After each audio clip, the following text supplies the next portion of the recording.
송인규 목사님이 쓰신 평신도 신학이라는 책이 있습니다. 거기에 보면 그리스도인이 세상을 어떻게 대하는가에 따라서 네 가지 유형으로 분류를 하고 있습니다. 첫 번째 유형의 사람들은 세상과 나를 완전히 분리시켜서 단절시키는 사람들입니다. 나는 이렇게 거룩한데 세상에 나가면 내가 더럽혀지니까 세상과 담을 쌓아야 되겠다라고 생각하는 거지요. 그래서 교회만 나가고 크리스찬만 만나고 예배드리고 기도만 드리려고 하는 것입니다. 그러나 그것은 올바른 그리스도인의 모습은 아닐 것입니다. 두 번째는 세상에 완전히 속해버린 사람들이 있습니다. 세상 속에 있으면서 자신이 그리스도인이라는 것을 절대로 밝히지 않습니다. 아무도 내 비밀을 알아서는 안 됩니다. 그냥 세상의 가치관과 문화를 그대로 다 누리면서 전혀 거리낌 없이 세상 속에서 살아가는 사람들입니다. 가능하면 일주일에 한 번 정도 예배 드리는 것으로 자기가 그리스도인이라는 것을 인정하려고 하는 사람들이죠. 세 번째 유형은 세상과 교회에 양다리를 걸친 사람입니다. 세상 속에서는 세상 사람들처럼 똑같이 살아가고요. 또 주일날은 교회 와서 영락없는 크리스찬으로 잘 사는 거지요. 어떻게 보면 1인 2역의 역할을 잘 하는 것 같습니다. 그런데 그 마음속에는 죄책감이 있습니다.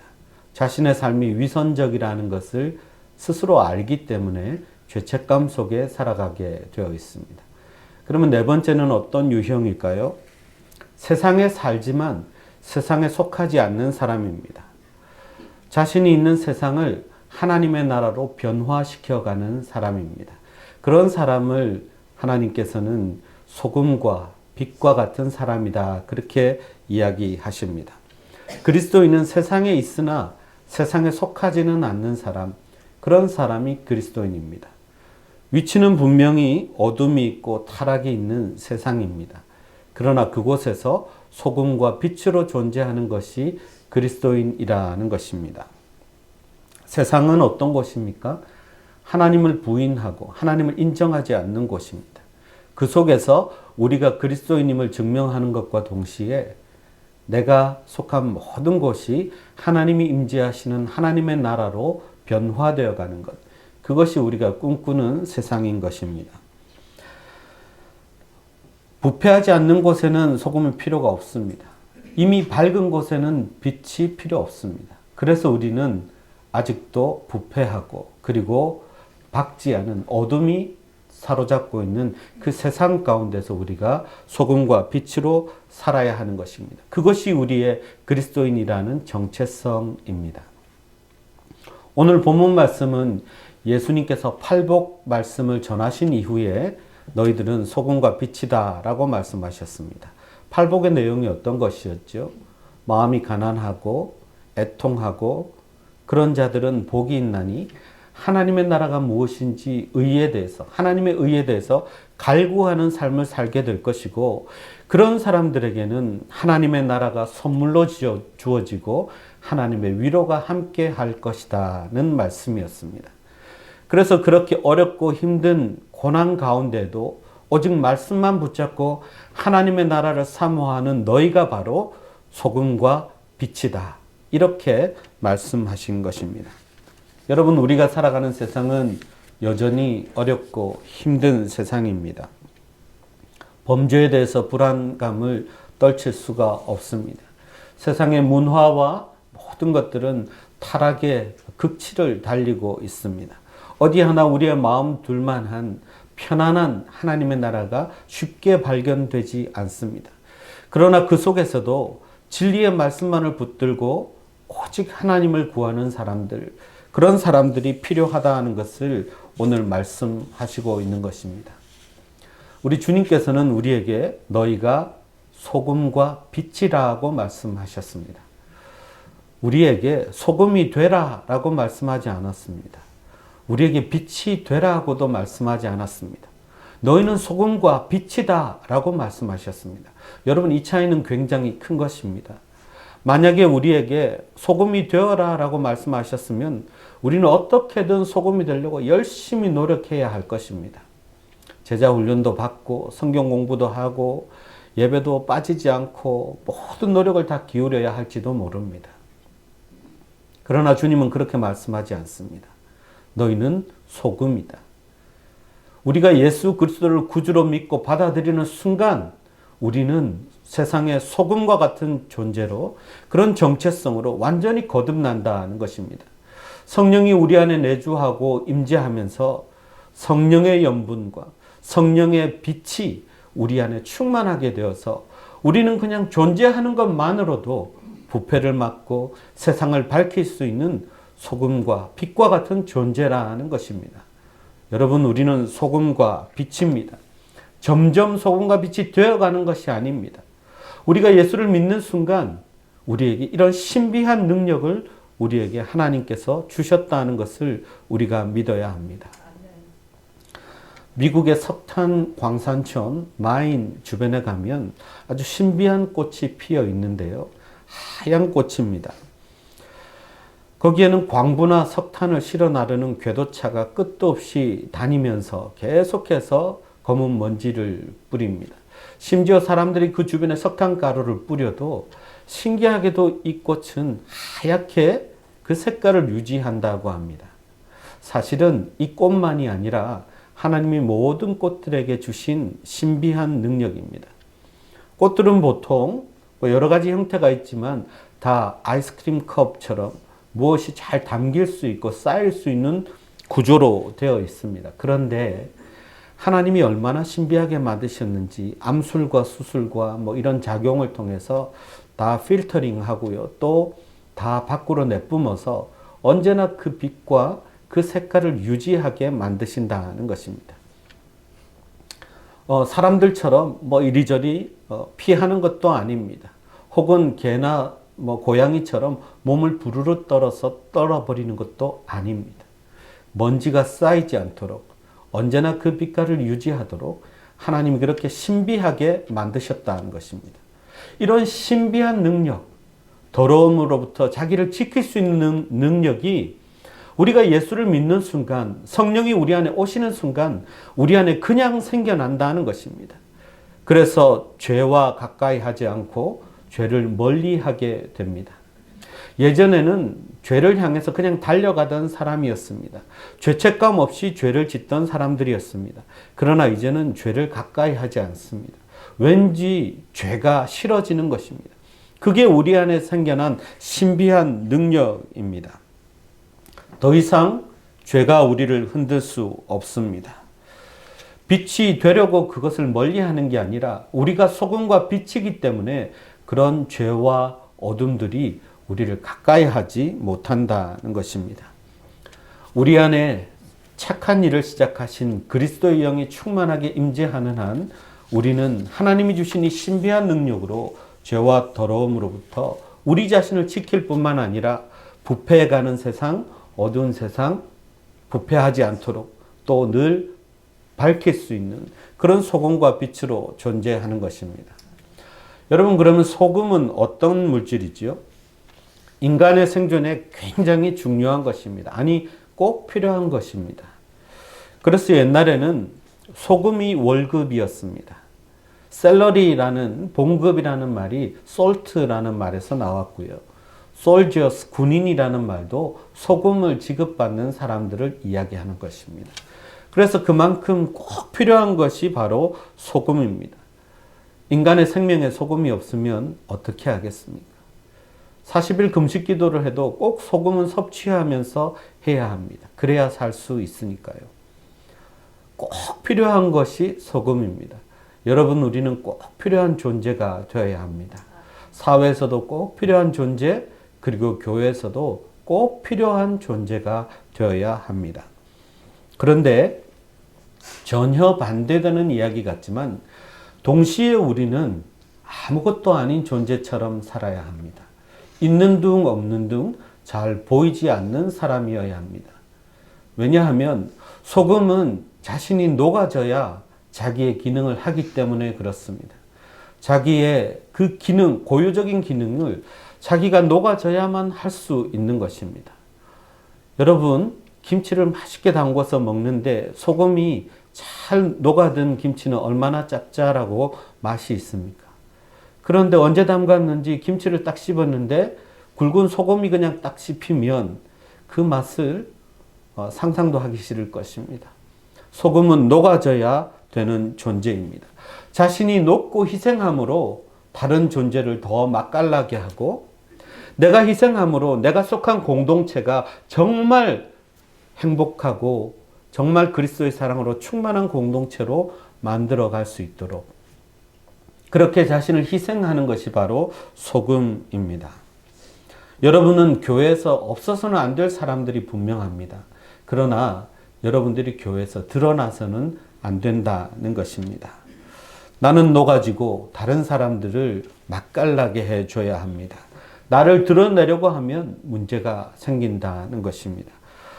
사람들의 칭찬과 환호에 자기를 내맡기지 말고 드러내지 말고 자신을 희생하는 것이 소금 같은 사람들입니다. 우리는 그런 존재여야 합니다. 그래야 부패를 막을 수 있습니다. 죄와 더러움이 가까이 하지 않습니다. 자신을 먼저 그 부패함으로부터 더러움으로부터 지켜내는 능력이 바로 여기서 나옵니다.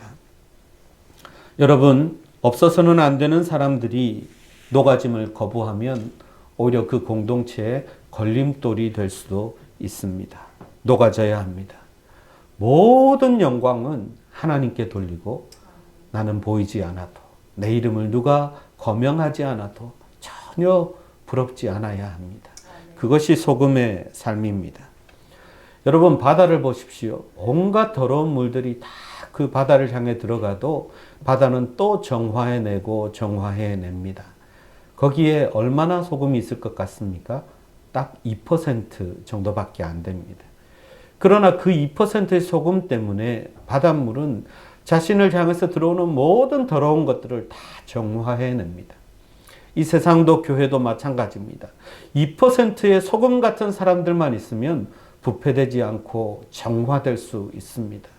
교회가 아무리 타락하고 문제가 있어도 2%의 소금 같은 교회만 있으면 기독교는 잘못되지 않습니다. 우리 교회가 아무리 힘들고 어려워도 2%의 소금 같은 교인들만 있으면 교회는 끄떡없습니다. 하나님이 아름답고 깨끗한 공동체로 지켜주시는 것입니다. 또한 우리는 빛이어야 합니다. 여러분, 빛에는 어떤 기능이 있죠? 크게 두 가지가 있습니다. 하나는 밝게 비추어 주는 기능이고요.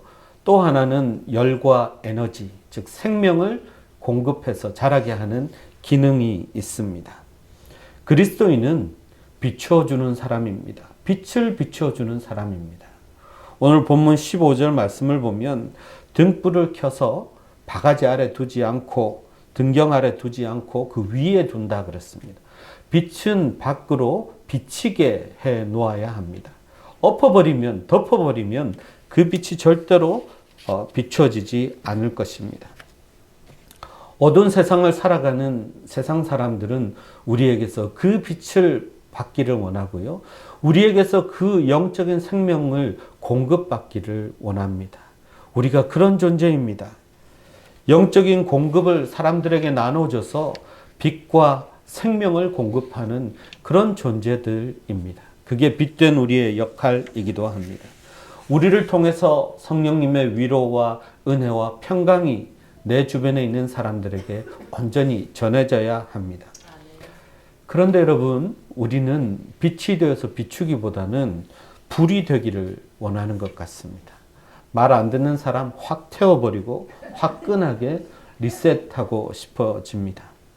우리의 환경도 관계도 내 마음대로 안 되면 그냥 태워버리려고 언성을 높입니다. 그건 내가 불같이 화를 내는 순간 나를 통해서 안 좋은 영향력이 나아가서 생명을 오히려 죽이고 주변에 있는 사람들을 힘들게 하는 것이죠. 우리는 그들 앞에 빛을 비추어야 합니다. 빛이 비칠 때는 이것이 우리에게 뜨겁다고 느껴지지는 않죠. 우리를 밝게 해주는 거죠. 그런 것처럼 그 빛 앞에서 우리가 어둠에 살았던 것이 드러나는 것입니다. 우리가 정말 진리대로 사는 삶을 사람들에게 보여주면 어둠 가운데 있는 사람들이 자신을 돌아보게 됩니다. 그 빛 앞에 자신을 비춰보게 된다는 것입니다. 그러므로 오늘 말씀하시는 빛은 진리이신 말씀대로 살아가는 성도의 삶을 말합니다. 진리대로 살아가는 삶은 더 쉽게 말하면 16절을 보니까 착한 행실이라 그랬습니다. 믿지 않는 사람들이 우리들의 착한 행실과 착한 삶을 보고 하늘에 계신 하나님께 영광을 돌린다 그랬습니다. 여러분, 이게 얼마나 멋진 말입니까? 우리에게 얼마나 큰 능력이 있습니까? 우리가 말씀대로 진리대로 살기만 하면 우리를 지켜보는 사람들이 하나님께 영광을 돌린다고 합니다. 그것이 우리의 삶이어야 합니다. 여러분, 우리가 얼마나 진리대로 살고 있습니까? 얼마나 많은 진리의 말씀을 듣고 읽고 공부합니까? 그런데 과연 그 진리의 말씀대로 우리가 살고 있느냐는 것입니다. 혹시 내 주변에 조금만 실수하고 잘못하면 불을 쏘아야 되는 우리는 아닙니까? 화염 방사기처럼 그냥 불을 뿜어서 원수를 태워버리려고 하지 말고 말씀대로 내가 살아갈 때 나를 보고 나를 지켜보는 사람들이 변화되어 간다는 것을 알아야 합니다. 진리의 말씀대로 살아가는 나를 보고 불신자들이 예수를 알게 되고 화내던 사람이 화를 멈추게 되고 내 안에 있는 소망과 내 안에 있는 은혜를 궁금해하게 만들어야 한다는 것입니다. 그것이 진리대로 살아가는, 빛으로 살아가는 사람들의 모습입니다. 그렇다면 우리가 소금인지 빛인지를 잘 확인할 수 있는 찬스가 있습니다. 그건 언제일까요? 고난이 왔을 때입니다. 그 고난이 왔을 때 내 믿음이 어떤지를 증명해 보여야 합니다. 내가 진짜 소금인지 빛인지를 확인할 수 있는 시간이 되는 것입니다. 그리스도인도 암에 걸려서 투병할 수 있습니다. 부도를 낼 수도 있고 빚쟁이에 쪼들리고 또 쫓겨다닐 때도 있을 수 있습니다. 심지어 남에게 손가락질 당할 상황에 직면하기도 합니다. 그러나 그때 내가 어떤 삶을, 어떤 태도를 보이느냐 하는 것입니다. 내 안에 진리가 있기 때문에 두려워하지 않고 오직 예수님만 믿고 의지하면서 내 삶을 통해서 예수님의 영광을 가리지 않도록 내가 그 예수님을 붙드는 것입니다. 상황과 환경이 아무리 흔들리고 어렵다 할지라도 예수님이 나의 현재 실패를 성공으로 바꾸실 분임을 믿는 것입니다. 인간의 모든 가능성이 사라져가도 하나님은 모든 것을 하실 수 있는 분이라는 것을 분명히 믿는 것입니다. 그때 내 믿음이 흔들리지 않는 것입니다. 그것이 바로 내가 소금과 빛의 삶을 살고 있음을 보여주는 것입니다. 고난 앞에서 의연하게 믿음을 잘 지키는 것, 오히려 믿음을 잘 붙잡는 것, 그것이 진짜 그리스도인의 삶이니까요. 여러분, 혹시 고난 가운데 있습니까? 내 믿음을 증명해 보일 시간입니다. 이때를 위해서 하나님이 믿음을 주셨습니다. 이때 내가 소금과 빛임을 잊지 않고 진리의 말씀대로 살아내는 것입니다. 흔들리지 않는 것입니다. 약 50년 전에 링글린 브라더스라는 서커스단이 뉴욕에서 공연을 한 적이 있습니다. 그런데 한참 호랑이 4마리와 함께 조련사가 사람들 앞에서 공연을 하고 있었는데 갑자기 정전이 되어버리고 말았습니다. 1분 동안의 잠깐의 정전이었지만 사람들은 굉장히 걱정했습니다. 깜깜한데 철창이 있기 때문에 관객들이야 큰 문제였겠지만 그냥 깜깜한데 호랑이 4마리와 조련사만 남게 된 것이지요. 그런데 어둠 속에서 조련사의 쩌렁쩌렁하는 소리가 울립니다. 연습한 대로 호랑이들을 움직이는 명령을 쏟아내고요. 채찍을 땅을 향해 치는 소리가 쩌렁쩌렁 울립니다. 그리고 약 1분 뒤에 다시 전기가 들어와서 밝아졌습니다. 사람들은 걱정하면서 봤는데 너무나 건재한 조련사를 보고 박수를 보냈습니다. 나중에 기자회견을 하게 되었습니다. 조련사에게 물었습니다. 그 깜깜해진 순간 호랑이들이 두렵지 않았습니까? 저는 그 깜깜해진 순간 깜깜해지지 않은 것처럼 행동했습니다. 왜냐하면 호랑이들은 어두움 속에서 나를 보고 있습니다. 그런데 나는 내가 그들을 보고 있지 못하다는 것이 만약에 호랑이들이 알게 되면 내가 큰 위험에 처했을 것입니다. 그래서 내가 그들을 못 보고 있다는 것을 눈치채지 못하도록 마치 밝은 세상에 있는 것처럼 소리치고 채찍질하고 그렇게 했습니다. 여러분, 그게 비결입니다. 어두운 세상, 우리를 넘어뜨리려고 하는 어두운 세상과 세력들이 몰려올 때도 조금도 흔들림 없이 빛의 아들처럼 행동하는 것입니다. 빛 가운데 살아가고 있는 내 삶을 그대로 보여주는 것입니다. 그것이 살아남는 비결입니다. 여러분, 그리스도인들이 불신자들에게 보여줄 것은 무엇입니까? 사방으로 우겨쌈을 당하여도 거꾸로뜨림을 당하지 않는 것입니다. 어떤 고난에서도 넘어지지 않는 우리의 모습을 보여주는 것입니다. 사람들이 참 궁금하겠죠. 아니, 저 사람은 그렇게 어려운 일을 당하고 그렇게 한순간에 건강을 다 잃어버리고 그동안 쌓아놓은 모든 걸 다 잃어버렸는데 어떻게 저렇게 건재할 수 있지? 아니, 쟤는 그렇게 힘들고 어려운 일이 있는데 어떻게 우리 앞에서 저렇게 웃을 수 있고 어떻게 변함없이 그렇게 교회를 잘 다니지? 여러분, 세상이 우리를 주목할 때 그런 모습을 보여줘야 합니다. 우리 안에 있는 구원, 우리 안에 있는 기쁨, 날마다 하나님과 동행하고 있는 나의 기쁨과 은혜와 간증들을 세상 사람들에게 보여줄 수 있어야 합니다. 들려줄 수 있어야 합니다. 그때 세상 사람들이 우리를 보면서 하나님께 영광을 돌리게 될 것입니다. 아, 저 교회는 어려운 일도 있었고 힘든 일이 많았는데 어떻게 저렇게 건재하지? 아니, 어떻게 다시 일어설 수 있지? 어떻게 점점 좋아지지? 궁금해해야 합니다. 그런 교회가 하나님이 살아서 역사하는 교회입니다. 그런 교회가 소금과 빛으로 존재하는 교회고 그런 성도가 소금과 빛으로 살고 있다는 것을 증명하는 것입니다. 여러분, 저는 이번 주에 우리 집에서 있었던 이야기를 하나 말씀드리려고 합니다. 저의 막내 자녀가 하이스쿨을 다니는데요. 학교에서 지난 주간에 프레이즈 나이트를 했습니다. 이 아이가 크리스찬 클럽의 리더, 회장이기 때문에 임원들과 함께 힘을 합쳐서 잘 준비해서 은혜 가운데 잘 마쳤습니다.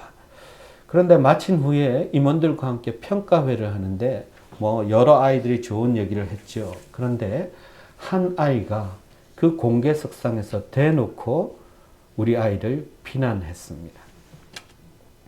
일주일 동안 충격을 받아가지고 저희 막내 아이가 집에 와서 너무너무 힘들어 하는 거예요. 일주일을 끙끙 앓는 것입니다. 그 내막을 물어보니까 많은 아이들이 와서 야, 너가 없었으면 우리 클럽이 무너질 뻔했어. 이렇게 많은 칭찬을 해줬는데 그렇게 비난했던 아이는 알고 보니까 수년 전부터 이 클럽의 회장이 되고 싶어서 열심히 했던 아이인 거예요. 그런데 굴러온 돌이 박힌 돌 빼낸다고 전학 온 아이가 한 2년 만에 그냥 그 클럽의 회장이 되어버리니까 그 자리에 자기가 들어가야 될 자리에 있는 아이가 미웠겠지요. 그래서 사사건건 시비를 걸던 아이였다고 합니다. 제 막내 아이가 일주일을 힘들어 하더니 이제 지난 주간에 다시 모임을 가지면서 임원들과 이런 여러 가지 이야기를 하면서 마음을 다 풀고요. 모임이 끝나고 그 아이를 찾아가서 안아줬답니다. 그동안 힘들었지. 우리 다시 한번 우리 함께 잘 해보자 하고 그 아이를 안아줬다고 합니다. 근데 그 이야기를 집에 와서 저한테 하면서요. 얼마나 기뻐하고 행복해 하는지. 아빠, 대학 걸렸을 때보다 더 기뻤어요. 라고 그렇게 이야기하는 것입니다. 저도 함께 기뻐했습니다. 근데 이 아이가 마지막에 뭐라고 하냐면 저 아빠 딸 맞죠? 그렇게 이야기하는 거예요. 여러분, 그 말이 저는 잊혀지지가 않았는데요. 하나님, 저 잘하고 있죠? 여러분, 그리스도인이라면 우리는 언제나 이 질문을 해야 합니다. 하나님 아버지, 내가 하나님 자녀답게 잘하고 있죠? 그것은 내가 소금과 빛으로 살아갈 때 가능합니다. 하나님, 제가 진리대로 잘 살아가고 있죠? 그래서 내 삶을 보고 누가 나를 욕하기보다 내 삶을 보고 하나님의 영광을 받으시고 계시죠? 아빠 딸 맞죠? 하나님, 제가 하나님의 자녀가 맞게 잘 살아가고 있죠? 이 질문이 계속해서 한 주간 동안 저를 사로잡았던 질문입니다. 여러분, 진리대로 여러분이 살면 그 삶을 누가 알아주지 않아도 교회 충성봉사해서 나는 다 녹아지고 없는 것 같아도 하나님은 다 아십니다. 하나님은 내가 정말 진리대로 사는지 아닌지 잘 알고 계십니다. 세상도 교회도 소금 같은 일꾼, 빛 같은 일꾼을 찾고 있습니다. 아내로서, 남편으로서, 학생으로서, 혹은 비즈니스맨으로서 나는 소금과 빛과 같은 존재입니까? 나는 하나님께 어떻게 물어볼 것입니까? 하나님 아버지, 나는 하나님의 자녀 맞습니까?